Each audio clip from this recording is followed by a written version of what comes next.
Ya, baik, saya mulai ya. Karena ada pertanyaan, kita mulai saja pertemuan pada pagi hari ini.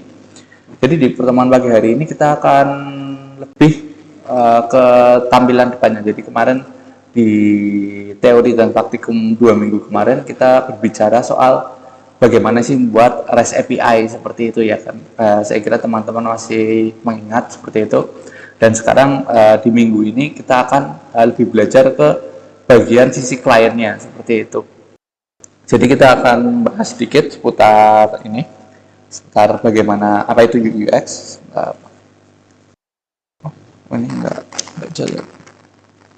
Sebentar saya. Nah ya, berjalan baik.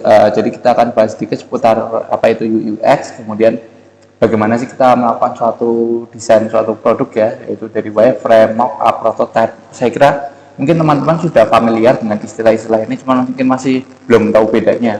Kalau belum tahu ya berarti kita akan belajar apa sih itu wireframe, apa itu mockup, apa itu prototype, dan kenapa membuat tiga ini itu penting untuk ketika membuat aplikasi seperti itu. Kemudian kita akan bahas sedikit seputar teori warna ya, color theory. Jadi ini berhubungan dengan UI seperti itu. Nanti kita bahas di teori warnanya. Nah mungkin nanti kalau yang teori UI yang lainnya teman-teman bisa ini sendiri ya, search sendiri ya, karena waktu kita terbatas seperti itu. Bisa ada yang belajar sendiri, cuman saya akan jelaskan nanti seputar teori warna, karena teori warna ini paling enggak dasarnya lah ya, cukup penting gitu, sangat memberi efek di ketika kita mau mendesain suatu web atau suatu mobile atau apapun itulah, ketika kita develop suatu software seperti itu. Nah, kita lanjut ya. Kita masuk ke UI UX seperti itu sih. Mungkin kita sering dengar ya istilah dari UI UX seperti itu, tapi apa sih itu UI UX seperti itu? Apa itu UI, apa itu UX seperti itu? Nah ini sebelum kita masuk ya, mungkin kita sebenarnya UI UX itu sangat dekat ya dengan kita seperti itu. Nah, mungkin kita pernah lihat ya, ini kalau di VLC seperti ini, kita akan lihat tampilan VLC, kemudian mungkin kalau kita melihat rambu jalan seperti ini, atau melihat suatu tanda jalur kereta ya, ini jalur kereta api, misal arah dari suatu kemana, dari mana kemana, seperti itu, atau rambu-rambu yang sering kita lihat di jalanan, seperti itu. Nah, kalau kita hidup sehari-hari itu pasti kita harus memahami bagaimana sih itu UI UX yang bagus seperti itu. Jadi pertama kali kita melihat, kita langsung paham seperti itu. Seperti apa sih contoh UI UX yang bagus seperti itu? Nah ini kalau kita lihat sebagai contoh satu ya, contoh satu kita lihat VLC seperti itu. Dari kita lihat tampilan awal saja kita sudah bisa memahami bahwa ini tuh tombol play, kemudian ini tuh tombol stop, ini tuh tombol kembali sebelumnya ya, video sebelumnya atau playlist sebelumnya, ini lanjut seperti itu. Kemudian ini untuk shuffle, kemudian untuk volume dan yang lain-lain.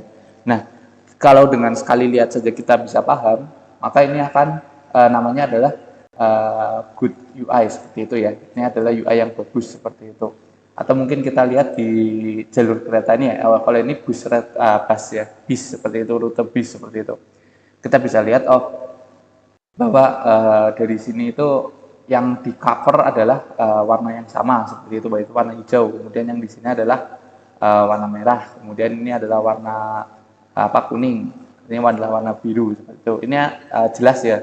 Bayangkan jika rute-rute ini tidak berwarna seperti itu, hanya satu warna saja, misal hitam. Tentunya mungkin ini saya lagi biar kelihatan. Nah ini tentunya kalau satu warna saja orang yang lihat akan bingung kan. Misal saya mau dari satu titik A ke titik B. Nah ini bagaimana sih caranya? Kalau dengan ada warna ini kita kan bisa jelas bahwa kita akan berhenti di sini untuk nanti diangkut ke sini seperti itu. Nah ini berarti contoh juga UI yang bagus, karena dari kita melihat kita langsung tahu seperti itu. Nah kita contoh ke sini. Nah kita lihat di sini ada room 101 sampai 113. Dan ada room 114 sampai 128. Nah, ini adalah contoh UI yang ambigu seperti itu ya. Ini itu apakah maksudnya kita baca seperti ini? Nah, atau kita baca seperti ini? Nah, atau kita bacanya secara horizontal. Nah, seperti ini. Nah, ini adalah suatu contoh UI UX yang kurang baik ya, karena dalam sekali lihat ini orang tidak langsung paham dan ini bisa memiliki banyak arti. Itu contoh istilah saja kalau UI UX yang kurang baik ya. Sebentar saya lanjut. ada yang ini ya, absen. Oh ya, absen jangan lupa untuk yang belum absen bisa absen dulu. Seperti itu. Kita lanjutkan lagi. Nah, ini tadi ya contoh UI UX yang bagus ya, yang kurang baik ya. Jadi dalam sekali lihat kita malah tidak tahu ini maksudnya apa. Apakah maksudnya ke kiri yang 114 atau ke kiri yang 101 seperti itu. Nah, ini termasuk juga seperti itu. Dan ini juga yang kurang baik ya. Di sini kita harus stop, tapi di sini kita nggak boleh kemana-mana. Ini kan juga maksudnya apa kayak gitu kan kita nggak paham ya dari sekali lihat kayak gini. Maksudnya ini nggak boleh kiri, nggak boleh kanan, tapi nggak boleh kembali dan nggak boleh maju juga kayak gitu. Ini kan suatu aneh juga. Ini juga yang kurang baik lah, bad UI. Jadi di sini saya sedang memberi contoh good UI yang baik yaitu yang sekali lihat kita bisa langsung paham dan yang kurang baik gitu. Jadi yang kita lihat kita malah bingung seperti itu.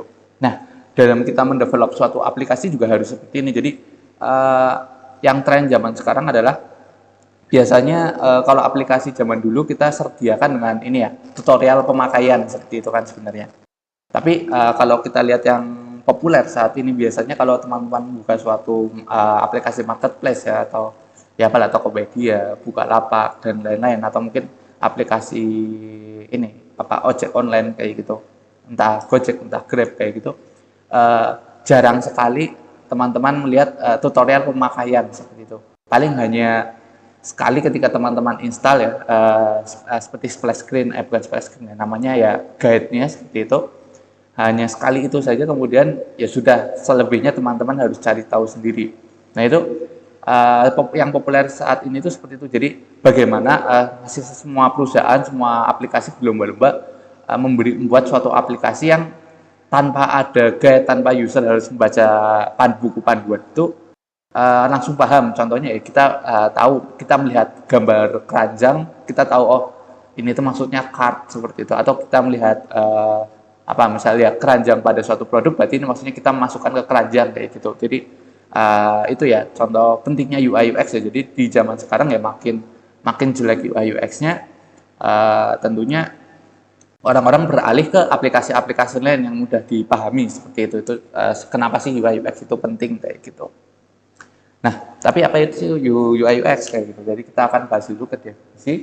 UI itu user interface ya.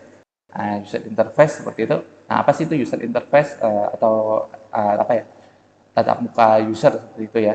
Ada suatu interaksi ya, interaksi dan komunikasi antara komputer dan manusia.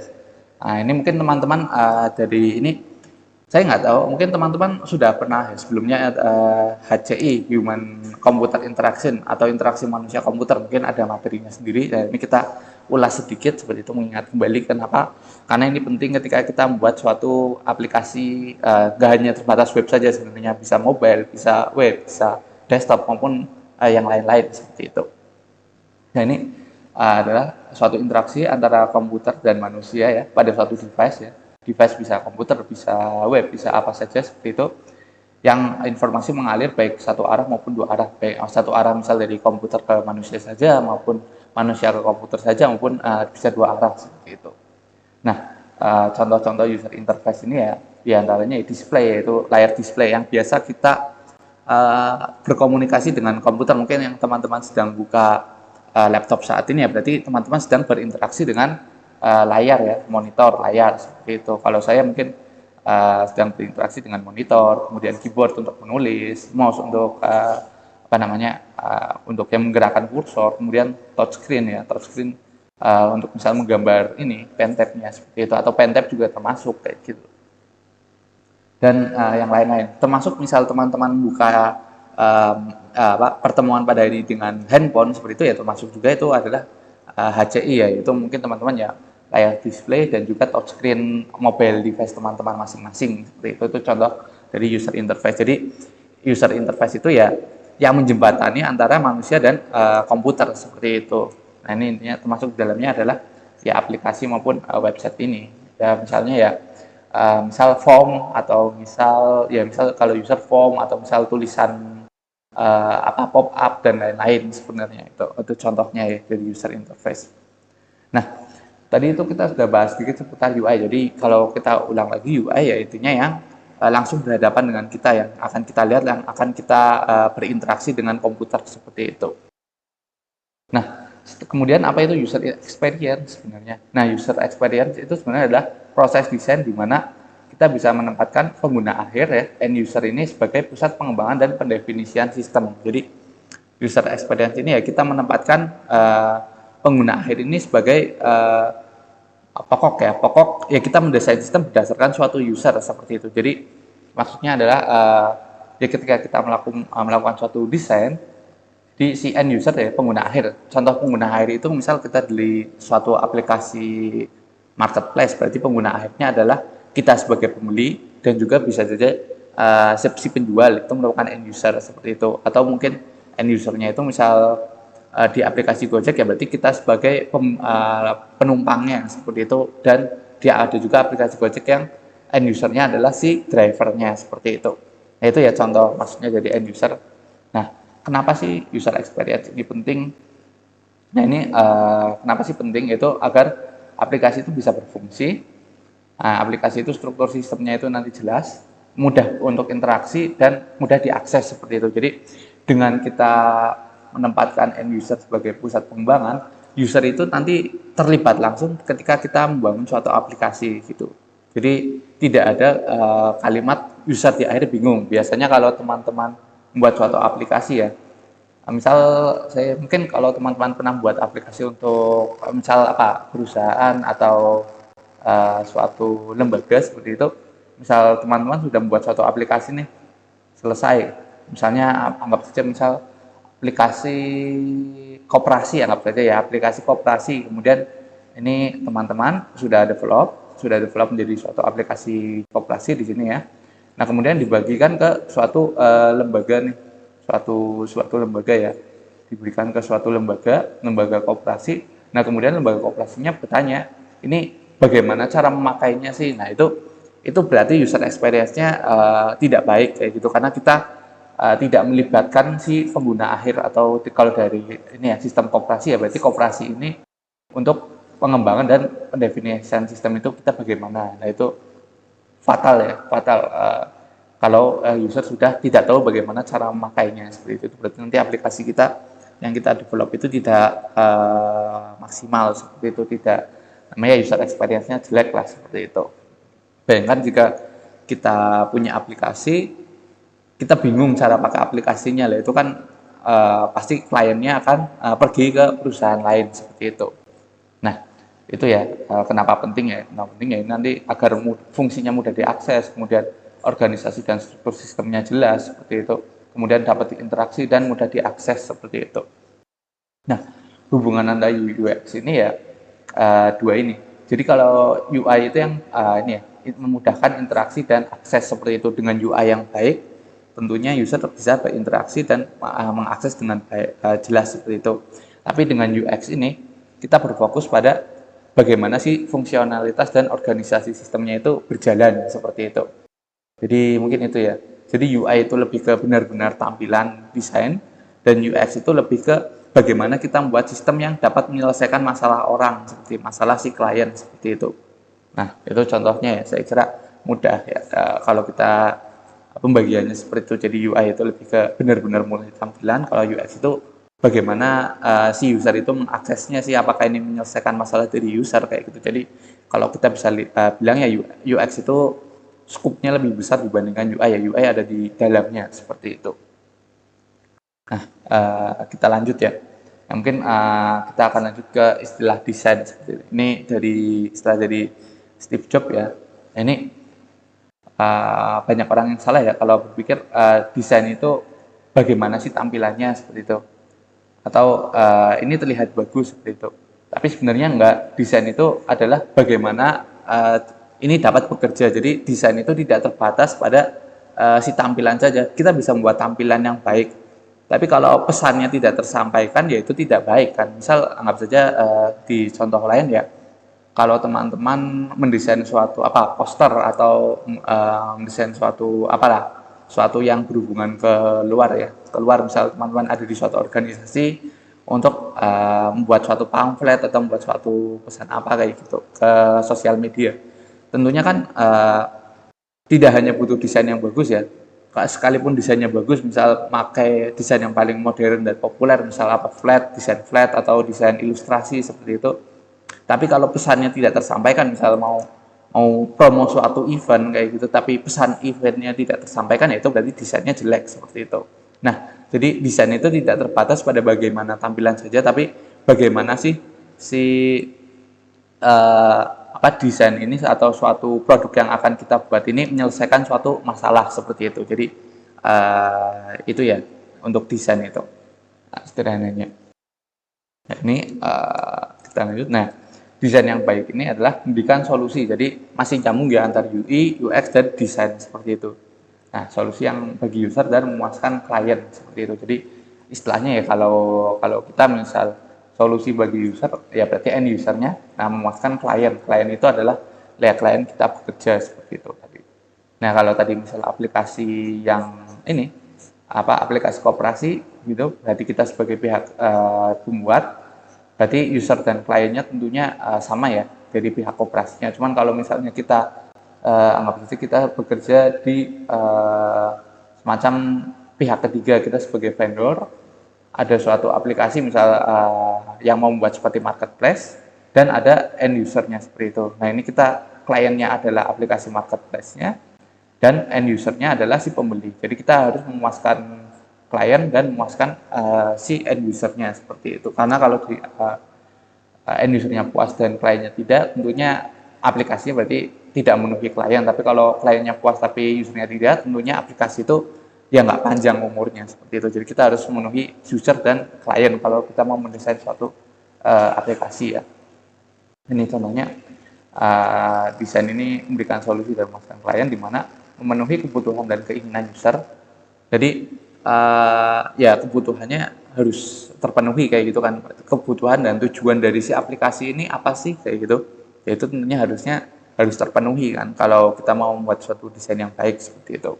Nah, kemudian ini alami untuk digunakan. Jadi ya ini tadi kembali lagi ke awal, yaitu kita lihat, kita langsung tahu ini sebenarnya untuk apa sih kayak gitu. Jadi ya apa ya namanya, yang memiliki user ya gampangnya user interface yang baik lah, yang alami saja kalau mau digunakan. Kalau kita membuka misal suatu mobile phone ya, berarti kita bisa swipe untuk membuka lock, kemudian kita bisa geser-geser kanan, geser kiri, kemudian kita bisa misal kita lihat ada simbol telepon, berarti itu kita mungkin ke kotak atau telepon seperti itu. Itu kan sangat alami ya, orang sudah memahami itu dalam sekali lihat kayak gitu. Nah, kita nggak bikin variasi kita sendiri yang lebih sulit kayak gitu, itu kan nggak baik kayak gitu dan orang jadi bingung.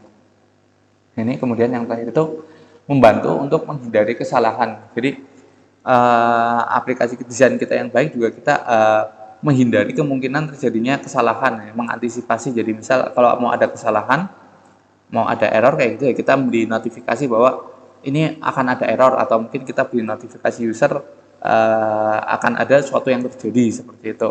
Nah, itu kan suatu desain juga yang bagus. Jadi sebelum terjadinya kesalahan ya kita bisa hindari dulu seperti itu. Jadi ya misal contoh kalau di web ya 404 not found-nya itu, misal ya daripada menghindari ada suatu kesalahan di sistem, kita hindari dengan menampilkan page 404 bahwa page ini tidak ada kayak gitu, bisa dialihkan ke page lain kayak gitu, itu contohnya. Nah, ini dengan meletakkan user di pusat pengembangan sistem ya ini atau UX ini, hal-hal ini dapat dicapai. Jadi dengan kita manfaatkan UX yaitu meletakkan user di pusat pengembangan sistem, ya maka kita bisa membuat suatu aplikasi yang baik seperti itu. Nah, ini ya kalau teman-teman ingat, saya kira teman-teman juga sudah mendapatkan ya. Ini ya, ketika kita mendevelop suatu software biasanya salah satu metodenya adalah waterfall kayak gitu. Biasanya mungkin teman-teman banyak lah kalau ketika mengerjakan suatu skripsi atau mengerjakan suatu project menggunakannya waterfall, baik dari pengambilan requirement, kemudian desain, kemudian code, kemudian integrasi, kemudian tes ya, acceptance, kemudian dirilis benar-benar kayak gitu, maupun dengan feedback ini agar bisa kembali ke flow sebelumnya kayak gitu. Nah, saya kira ini ya biasanya teman-teman dengan ini Dengan flow seperti ini, user ini kurang terlibat seperti itu. Jadi mana user itu terlibat hanya di awal saja, yaitu di requirement saja. Biasanya kan seperti itu ya.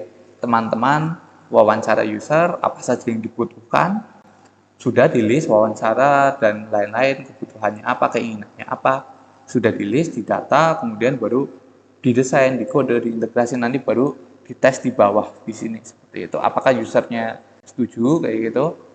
Nah, itu kan biasanya baru di akhir kan, kalau dengan waterfall ini. Nah, tapi ini tidak memenuhi kaidah di mana usernya tidak di pusat nih, user kita lihat sebagai objek saja seperti itu, hanya objek yang mau di awal dan penerimaan saja kayak gitu. Jadi tidak dilepaskan secara langsung. Nah, ini biasanya hal-hal inilah yang membuat suatu project ini lama atau apa ya, ngaret seperti itu. Jadi ketika sudah requirement, sudah dibikin sampai akhir, ternyata dari user minta suatu requirement yang berbeda, yang baru. Misal, ketika kita minta A, ternyata kita sudah deal A sampai Z, ternyata user maunya, ada 1, 2, 3 yang mau ditambahkan, gitu. Itu kan memperlama, walaupun sebenarnya secara deal tidak bisa, cuman misalnya usernya masih kokoh mau menambahkan fitur ini, kayak gitu. Itu kan memperlama proses pengerjaan. Nah, untuk menghindari hal-hal seperti ini, nah ini ya contohnya, air terjun sulit kembali ya, sulit kembali karena kalau ada perubahan ini tidak terlibat dalam validasi, sampai validasi kayak gitu. Jadi di hari ini baru terlibat. Nah, ini sering terjadi perubahan dalam persyaratan desain seperti itu. Jadi sering terjadi perubahan kayak gitu. Jadi malah memperlama fase untuk kode dan implementasinya seperti itu. Nah, hal-hal ini bisa kita mitigasi ya, atau kita hindari dengan kita menggunakan flow user centered design seperti itu. Nah, ini ya, dimana user sebagai pusatnya, dimana ketika kita desain, kemudian kita implementasi, kita deploy, kemudian dievaluasi oleh user, kemudian baru kita lakukan desain lagi, implementasi, deploy lagi seperti itu. Atau ini ya, biasanya ini yang banyak iterasinya, atau mungkin desain kedua yaitu ini metode spiral. Jadi awalnya desain, build, kemudian dievaluasi. Kalau sudah selesai, kita lanjut lagi fitur setelahnya, fitur setelahnya, atau mungkin biasanya ini nggak ada contohnya adalah fase incremental ya. Incremental juga sama saja seperti spiral seperti itu. Nah, dengan metode software development life cycle seperti ini yang mengutamakan user centered design ini lebih baik seperti itu, dimana si desain-desain ini lebih mudah untuk terpenuhi seperti itu, dimana user terlibat langsung sehingga ya user tahu apa yang harus dilakukan seperti itu. Nah, ini keunggulannya itu adalah iterasinya lebih mudah dan cepat dalam pembuatan. Kemudian makin banyak interaksi, makin banyak fitur yang diimplementasi. Jadi pertama-tama kita buat sedikit kode, kemudian dievaluasi, kemudian ada tambahan fitur apa baru evaluasi, tambahan fitur apa baru evaluasi seperti itu. Jadi tidak A sampai Z selesai kemudian baru dievaluasi, lah itu bisa saja terjadi perubahan, bisa terjadi macam-macam lah yang nanti tidak sesuai, itu malah bongkar semua. Jadi lebih baik ketika siklusnya ya sedikit, terus dievaluasi, kalau masih salah bisa dibetulkan, kalau karena masih sedikit, kalau sudah benar bisa dilanjutkan ke perubahan fitur, penambahan fitur selanjutnya. Jadi itu contoh spiralnya. Nah, kemudian makin banyak iterasi juga makin baik UI-nya karena user terlibat langsung ya. User terlibat langsung, jadi makin paham lah, makin tahu keinginan user itu apa sih, seperti apa. Nah, ini kemudian ya aplikasi yang dirilis ini ya yang sudah teruji lah. Sudah teruji karena sudah berbagai evaluasi ya. Jadi misal di tahap spiral ini kita ada 4 evaluasi seperti itu, dibandingkan hanya 1 di sini seperti itu kan, pasti dengan 4 evaluasi ini lebih teruji seperti itu.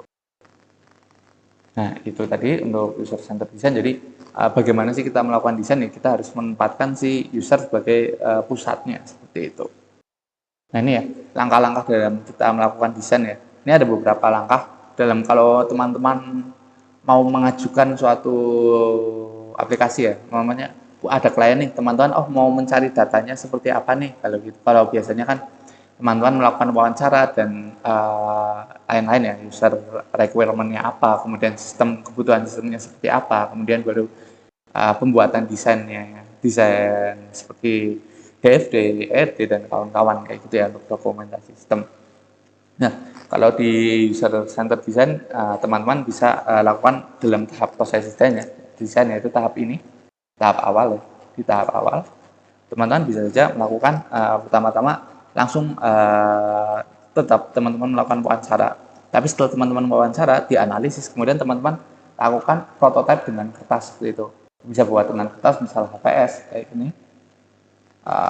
Teman-teman coba buka misalnya buka suatu kertas HPS, kemudian teman-teman desain layarnya seperti apa. Misal di sini ada sidebar, kemudian di sini ada data list, kemudian di sini ada grafik seperti itu untuk sederhana saja untuk mendapatkan keinginan user apa, atau bisa menggunakan ini ya sticky note ya, atau semacam sticky note ya kayak itu, bisa HVS sticky note maupun digambarkan ya di seperti papan ya, ini mungkin kertas saya ya bisa di papan sederhana atau apalah untuk menampilkan. Yang penting kita menampilkan desain kita secara raw ya, secara mentah ini ya, untuk mendapatkan kebutuhan si user kayak gitu. Jadi kita bisa pancing user ini mau apa dengan kita prototipe dengan kertas seperti itu. Karena kalau kita tanya-tanya, biasanya user masih belum terbayang sebenarnya mau bikin aplikasinya kayak apa kayak gitu. Kalau kita gambarkan dengan kertas, user itu lebih paham kayak gitu, lebih saya ingin ini kayak gitu. Itu kita bisa dapatkan data lebih detail lagi seperti itu dengan kita prototipe, dengan kita gambarkan sebenarnya aplikasinya mungkin seperti ini kayak gitu.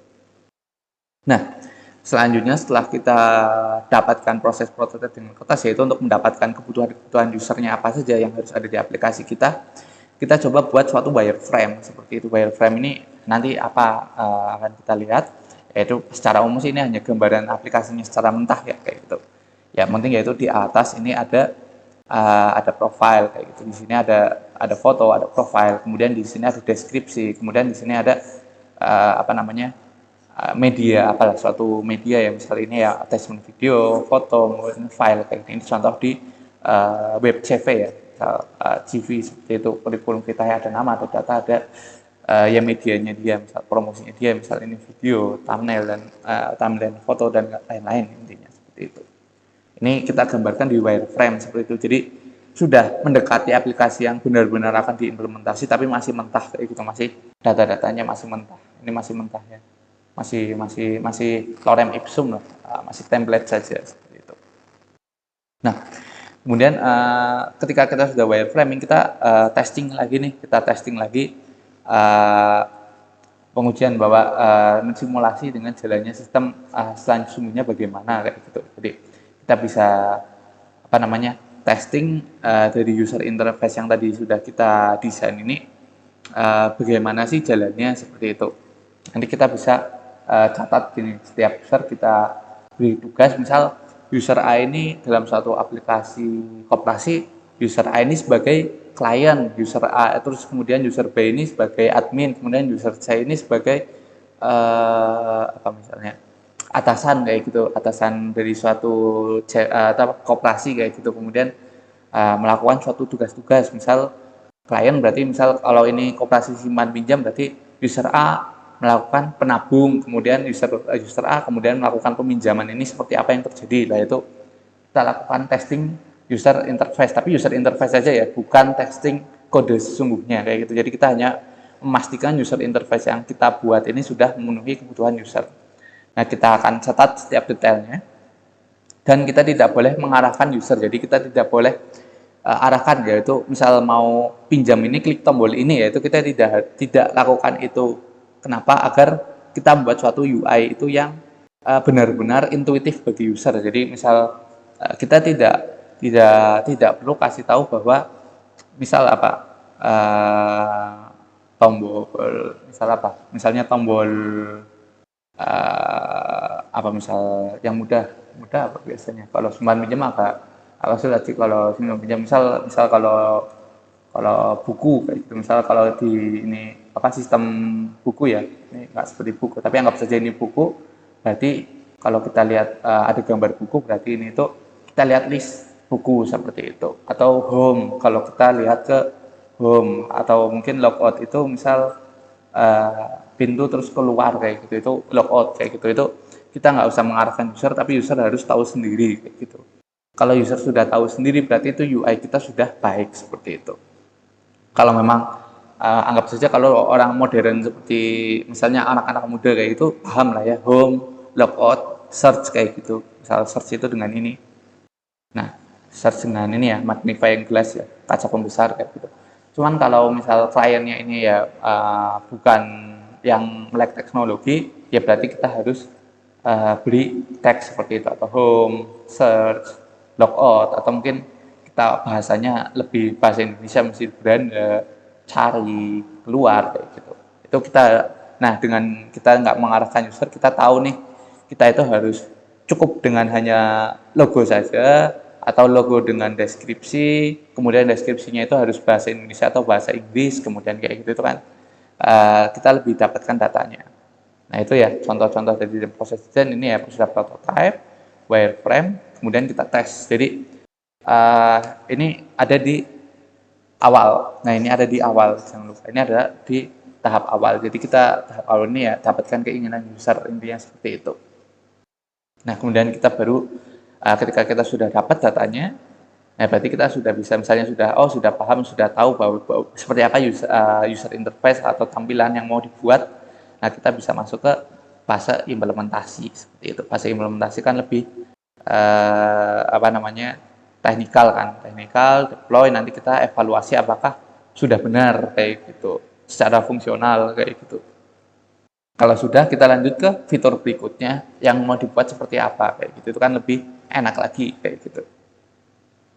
Dan lebih cepat saya kira sih pengembangannya dan melibatkan benar-benar user. Mungkin kekurangannya dari user center design ya ini user harus terlibat aktif seperti itu. Jadi kalau usernya tidak aktif ya kita tentu saja kesulitan untuk membuat aplikasi. Jadi user center design memang harus melibatkan secara langsung ya. Nah, itu tadi. Nah, kalau usernya memang kurang bisa terlibat secara langsung, namun misal dengan catatan user itu sudah sering buat aplikasi sehingga dia sudah tahu apa yang mau dibuat, yaitu ya masuk ke sini tidak apa, waterfall tidak apa, karena dia sudah experience lah, usernya sudah biasa membuat aplikasi dan tahu apa yang mau dibuat. Jadi dari awal sini ya sudah jelas apa saja keinginannya. Cuman kalau user baru mau buat aplikasi, saya kira lebih cocok kalau yang user centered design ya, atau spiral seperti itu lebih cocok seperti itu. Nah kita lanjut. Nah ini tadi. Nah kemudian tadi kita sudah singgung ya, wireframe. Nah, tadi kita sudah singgung. Kemudian ada istilah lain nih selain wireframe, ada mockup kayak gitu. Kemudian ada istilah lain nih, prototype seperti itu. Ini sebenarnya apa sih istilah-istilah ini sering muncul ketika kita ketika membuat aplikasi ya. Biasanya kalau teman-teman nanti bekerja di startup, tentunya ini istilah-istilah yang sering lah, terutama kalau teman-teman di bidang front end atau di bidang UI UX kayak gitu. Ini dua bidang berbeda ya antara front end dan UI UX kayak gitu. Kalau front end ini pengkodean untuk klien, kalau UI UX ya ini mendesain suatu tampilan agar mudah oleh user kayak gitu. Jadi sebenarnya front end itu sendiri tidak melakukan proses desain UI, tapi hanya implementasi saja. Itu yang optimal. Cuman biasanya ya tidak semua pekerjaan optimal ya. Biasanya ya front end mencakup bikin desainnya juga kayak gitu. Cuman yang optimal ya front end hanya mengimplementasi kode mengimplementasi desain yang dibuat oleh UI UX seperti itu. Tapi di sini kita kembali ke UI UX. Ini ke wireframe, mockup, dan prototype seperti itu. Apa sih bedanya istilah-istilah ini? Nah, agar kita tidak bingung ya, paling nggak kalau teman-teman sudah lulus, tahu bedanya kayak gitu. Ketika ada orang bilang wireframe ini, ketika bilang mockup ini, ketika bilang prototype itu ini, kayak gitu. Nah, wireframe ini adalah suatu representasi yang tingkatnya rendah ya, yang sebenarnya ya hanya gambaran umum saja dari aplikasi yang mau kita buat. Ini yang penting itu bisa ini itu kontennya apa, informasi yang ini kita dapatkannya di mana, kemudian ya deskripsi, visualisasi bagaimana interaksinya seperti itu. Jadi kita lihat ini ya, contohnya ini kalau di sosial media ya, misalnya ada ya, ini ada di sini ada menu, logo, search, kemudian ini ada foto, dan nama detail, sosial logo, kayak gitu, misal logo sosmednya atau apa kayak gitu. Kemudian ini fotonya ada like, share, komen kayak gitu. Kemudian ada ini untuk bar bawahnya ya, aplikasi barnya di bawah ini untuk kamera, chat, dan lain-lain. Jadi ini masih mentah banget, masih mentah sekali untuk kalau wireframe. Yang penting kita tahu, oh ini kurang lebih seperti ini kayak gitu. Nah, wireframe ini digunakan untuk dokumentasi saja ya, dokumentasi saja karena wireframe ini statis ya. Ini harus diikuti dengan deskripsi ya. Kita ikuti dengan deskripsi agar mudah. Kemudian bisa juga kita lanjutkan dengan deskripsi panjang. Misal search ini berguna untuk apa kayak gitu. Itu harus kita jelaskan kayak gitu. Nah, bagaimana interaksi juga ini diperlukan. Jadi biasanya wireframe ini hanya untuk dokumentasi ya. Dokumentasi saja. Intinya adalah untuk komunikasi dan berpikir antar anggota tim dalam membangun aplikasi. Jadi kalau misalnya teman-teman di startup, ya wireframe ini intinya ya kita gambarkan ide kita, kita tuangkan ide kita untuk kemudian digodok kembali. Intinya seperti itu. Jadi ya user sebenarnya kalau lihat ini kan masih bingung ya, atau mungkin ada user yang lihat ini paham, cuman secara umum ya user lihat ini akan bingung maksudnya apa kayak gitu, user masih bingung. Tapi kita sebagai IT, tim IT-nya kayak gitu ya, kita seperti ini sebenarnya wireframe saja sudah cukup untuk kita mendesain suatu aplikasi. Sebenarnya aplikasi ini sistemnya mau kemana-kemana kayak gitu, itu sudah cukup kayak gitu. Jadi sebenarnya wireframe ini ya representasi tingkat rendah, intinya seperti itu. Intinya ya bisa apa, di mana dan bagaimana kayak gitu. Nah, kemudian kita lanjut. Lah mockup ini sudah mendekati produk akhir ya. Sudah mendekati produk akhir, dimana sifatnya masih statis ya, sama statis seperti ini. Nah ini tapi dikatakan ini draft atau bahkan tampilan desain sesungguhnya. Jadi ini sudah mendekati aplikasi sesungguhnya. Jadi di sini, nah ini sudah jelas ini maksudnya apa kayak gitu. Nah ini sudah jelas ya representasi seperti apa, informasinya seperti apa, visualisasinya seperti apa, dan secara fungsional seperti apa, namun masih secara statis. Kemudian nah dengan ini tuh user itu bisa melakukan review dengan lebih jelas kayak gitu. Kalau ini kan user sudah paham, ini maksudnya page yang mau akan kita buat ini seperti ini loh, apakah setuju ataukah tidak kayak gitu. Itu kan lebih enak kayak gitu. Nah, ini lebih menarik ya, sudah bisa menarik perhatian dari stakeholder atau klien lah istilahnya seperti itu dibandingkan dengan wireframe. Namun nanti kita ini lebih cepat dibuat daripada prototype. Nanti kita singgung prototype itu apa. Nah, tapi prototype mockup ini sudah baik untuk mendapatkan feedback dan dokumentasi juga. Jadi kalau dokumentasi cepat kita buat ini kalau ini sudah fixnya seperti itu. Kita lakukan dengan mockup dan kita dapatkan feedback di tahap sebelumnya ini. Itu tadi untuk mockup. Nah, kemudian prototype. Nah, prototype ini representasi menengah atau tinggi dari produk akhir seperti itu. Nah, sama saja dong seperti mockup. Enggak, bedanya prototype adalah sudah bisa mensimulasi interaksi dengan user seperti itu. Jadi sudah benar-benar bisa dicoba tapi masih berupa tampilan. Maksudnya seperti apa sih? Sudah bisa dicoba tapi kok masih tampilan saja. Nah, itu nanti kita singgung sedikit ya. Saya kira nanti ada kita waktu untuk mencoba sedikit. Nah, intinya adalah yang penting user bisa merasakan interaksinya bagaimana, kemudian interface-nya bagaimana kayak gitu, dan bisa menguji serupa dengan produk akhir. Jadi user seperti mencoba benar-benar produk akhir padahal ini belum sampai produk akhir seperti itu. Nanti kita akan lihat. Nih, jadi ini kita testing user ya dengan ini. Ya mungkin teman-teman kalau mau testing user pakai ini ya nggak masalah, tapi dengan lebih mudah lagi kalau dengan prototype seperti itu. Nanti seperti apa sih? Nah, ini kita singgung di belakang. Ya, itu tadi ya. Nah, bagaimana interface yang ada sebelum pengkodean dimulai. Jadi ini memang kita belum kode, kita hanya interface saja prototipenya seperti itu. Nah, ini prototipe ini tidak memiliki dokumentasi ya, karena itu tadi karena memaksa pengguna untuk memahami interface, intinya seperti itu. Nah, namun kalau teknis mau dituliskan seperti itu prototipenya tidak apa, cuman kalau dokumentasi teknis biasanya kan statis. Sebenarnya mockup sudah cukup seperti itu karena sudah menggambarkan keseluruhan. Itu tadi. Nah, mungkin ini itu tadi ya seputar desain. Ini kalau dalam melakukan desain tentunya ada beberapa. Salah satu yang penting adalah teori warna ya. Biasanya kalau warnanya sudah baik penggunaannya ya lebih enak dilihat seperti itu. Walaupun masih ada teori lainnya selain teori warna dalam UI seperti tipografi, kemudian ada white space dan lain-lain seperti itu. Nah, ini ada beberapa teori warna ya, di mana pertama setiap warna ini punya emosi sendiri ya. Biasanya ada merah punya artinya apa? Saya kira bisa dibaca ya. Yang merah ini menarik perhatian, energik seperti itu. Kemudian oranye ini lebih kalem, menunjukkan kesediaan. Kalau kuning itu energik juga. Kemudian hijau ini relax seperti itu. Kemudian biru ini ramah, ungu ini apa namanya mewah dan lain-lain, dan putih abu-abu dan yang lain-lain bisa dibaca sendiri. Biasanya kalau kita apa namanya membuat suatu produk, ya kita harus hati-hati nih kalau kita mau branding kayak gitu istilahnya. Jadi brand yang mau kita buat, warna brand yang mau kita buat ya kita harus sesuaikan dengan uh, apa teori warna ini. Warna ini menggambarkan emosi apa sih yang muncul dari suatu warna. Misal Twitter atau Facebook yang warnanya biru ya, ini menyimbolkan ramah, ya itu kan cocok ya. Nah, itu kan apa ya namanya pas kalau misalnya suatu sosial media berwarna misal ungu kayak gitu mungkin ada juga, tapi mungkin kurang pas kayak gitu, atau oranye kayak gitu mungkin ada tapi mungkin kurang pas ya dengan itu. Nah, ini contoh-contohnya ya. Misal ini ya merah ini berarti lebih menarik perhatian, apa sih yang mau ditampilkan, atau kuning ini lebih ceria ya. Misal ada produk Fanta oranye juga ceria. Kemudian ini Facebook ini kesannya bersahabat. Kemudian ini untuk produk mewah maaf.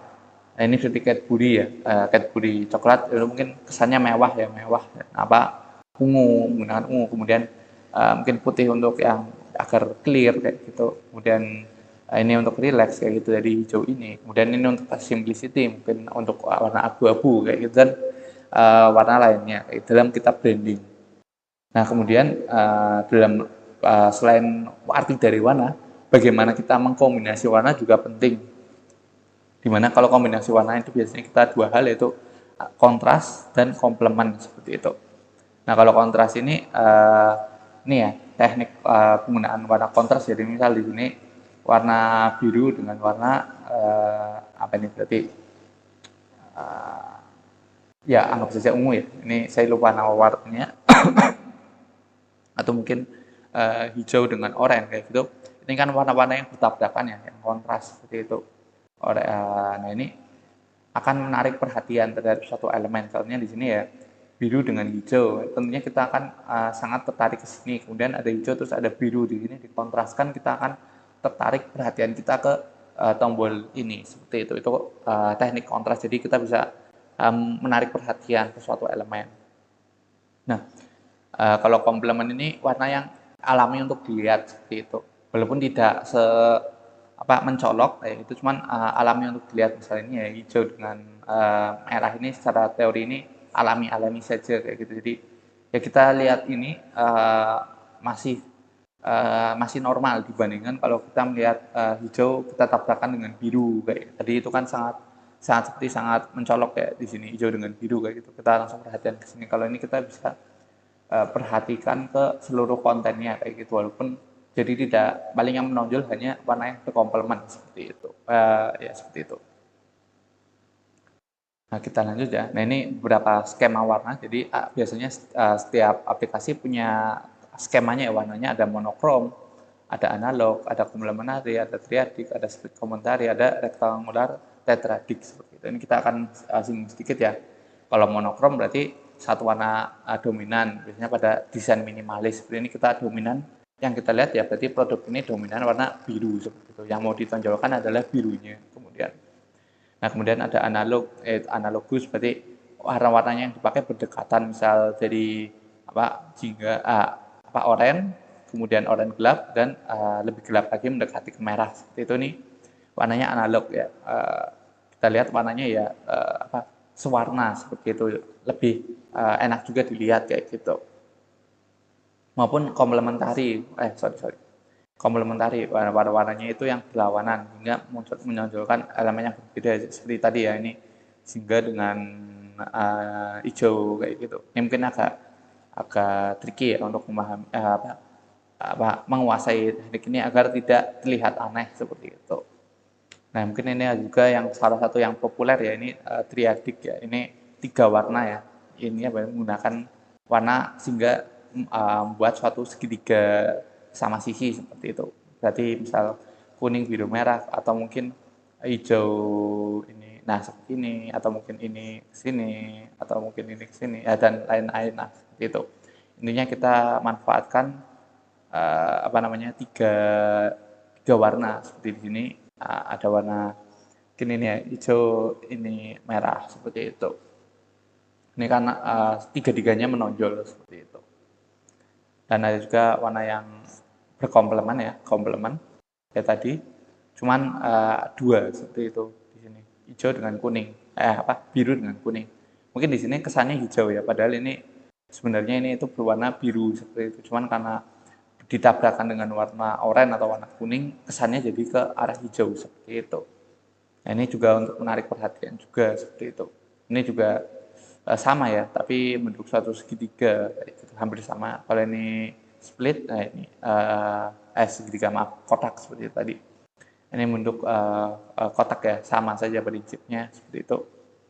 Nah, untuk teori-teori warna, misal teman-teman sulit ya, seperti saya, karena saya basicnya kan ini ya, bagian back end kayak gitu, bukan di bagian UI UX maupun front end. Sebenarnya biasanya kalau memang terpaksa sekali harus mengerjakan suatu pekerjaan UI kayak gitu, biasanya bisa kita minta bantuan melalui ini apa tools yang sudah ada. Contohnya di sini ada beberapa tools ya, ini style file, ada color CC, flat color pickle, material palette, color combo kayak gitu.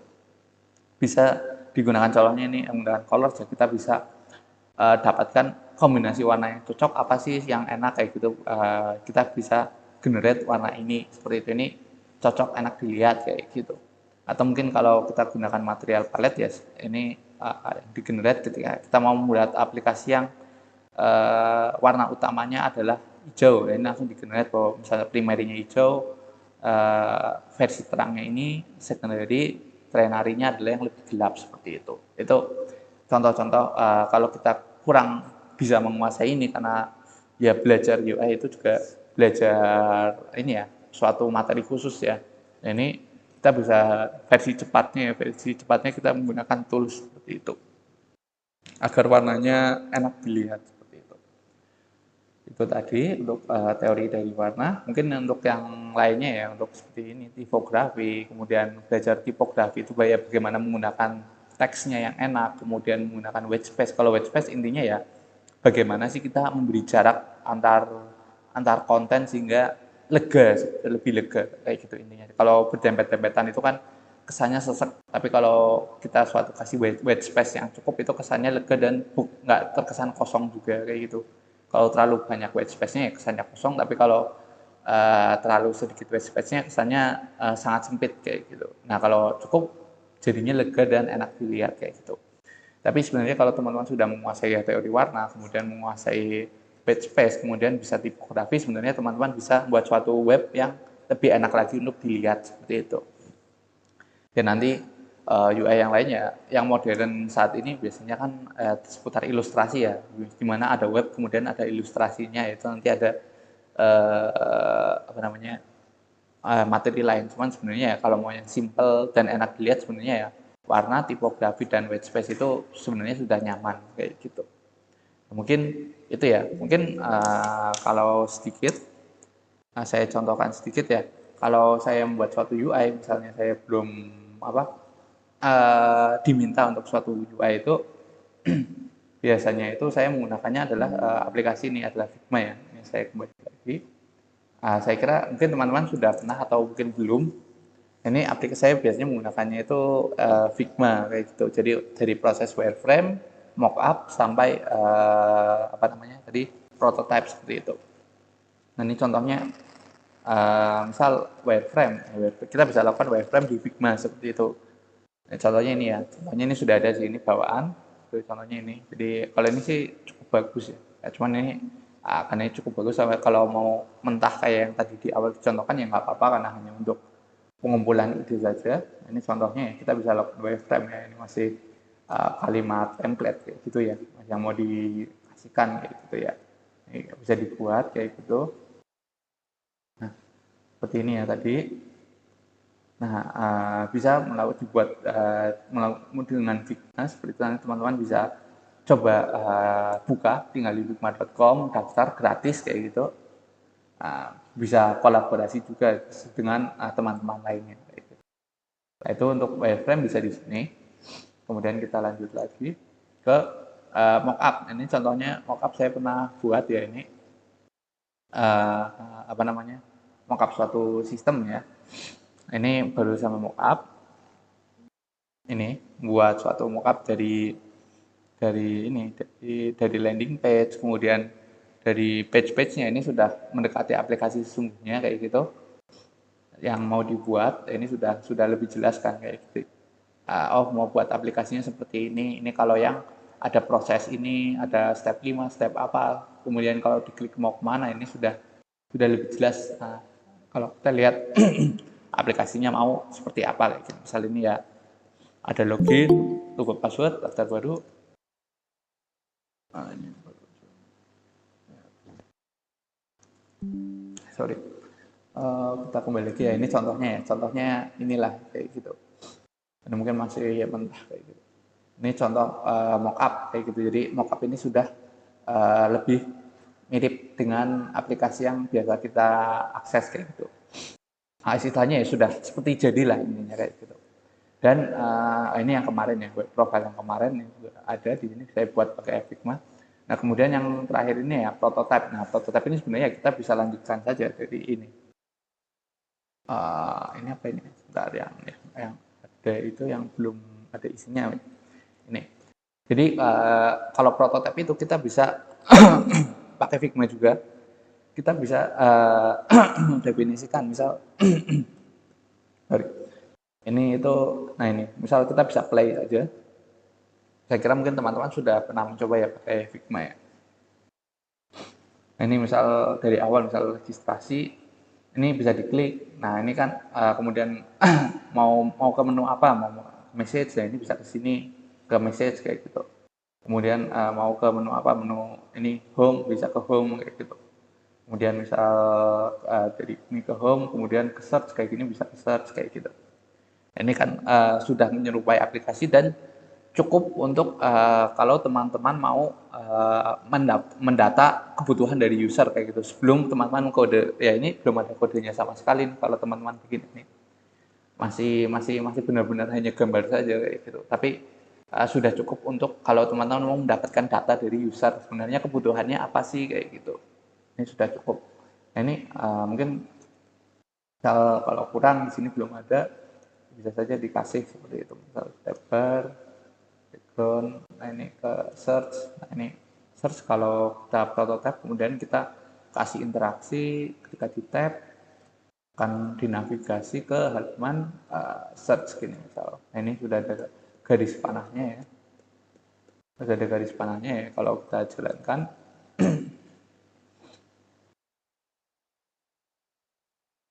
Nah, misal ini ke next kayak gitu. Kalau ini ya ini sudah ada diklik ke search kayak gitu kan.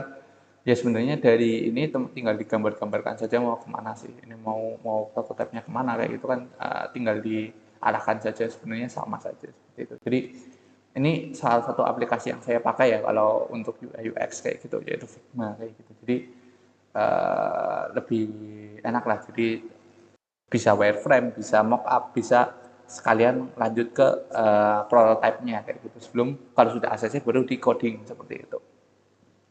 Untuk pengkodean juga mungkin kalau teman-teman bukan dari ini ya, bukan ada jiwa seninya ya biasanya kan di UI UX biasanya ada jiwa seni ya walaupun ada teorinya juga, tapi ada jiwa seni yang bermain. Nah itu misal emang teman-teman asalnya dari back end kayak gitu, nggak ada jiwa seninya, teman-teman bisa saja melihat inspirasi dari ini apa namanya berbagai template front end ya. Contohnya ini ada Undesign, ada Bootstrap. Saya kira kalau Bootstrap teman-teman familiar Bootstrap seperti apa ya. Misal ada alertnya seperti ini, dibikin seperti ini, atau kalau di sini juga ada mungkin apanya ada nggak?